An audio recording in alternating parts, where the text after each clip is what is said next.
Ένα απόγευμα, η Ελένη και ο Φλαφλούτης ανακάλυψαν ένα περίεργο χάρτη που έπεσε από ένα περασμένο ταξιδιώτη στο δάσος. Ο χάρτης οδηγούσε σε ένα μυθικό κόσμο, γνωστό και ως το κρυμμένο βασίλειο.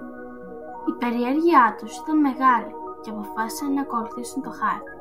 Ξεκίνησαν το ταξίδι τους μέσα από το πυκνό δάσος, διασχίζοντας γέφυρες και περνώντας καταρράκτες. Μετά από πολλές ημέρες πεζοπορίας, έφτασαν σε ένα φωτεινό σημείο όπου βρίσκονταν η είσοδος του κρυμμένου βασιλείου. Εκεί ένας φύλακας με χρυσά μαλλιά τους υποδέχτηκε. Για να εισέλθουν έπρεπε να λύσουν μια σειρά από γρίφους που προστάτευαν την πύλη.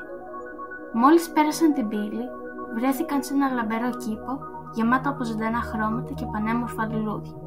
Το κρυμμένο βασίλειο ήταν ένας παράδεισος μαγείας.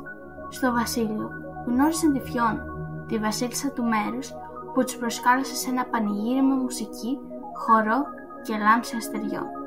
Η Ελένη και ο Φλαφλούτης έγιναν το κέντρο της προσοχής, με τα μικρά ζωάκια του βασιλείου να τους ακολουθούν παντού. Καθώς περπατούσαν στους κήπους του βασιλείου, ανακάλυψαν ένα μυστηριώδη κόσμο γεμάτο θαύματα. Το ταξίδι τους στο κρυμμένο βασίλειο ήταν μια περιπέτεια που θα θυμούνται για πάντα.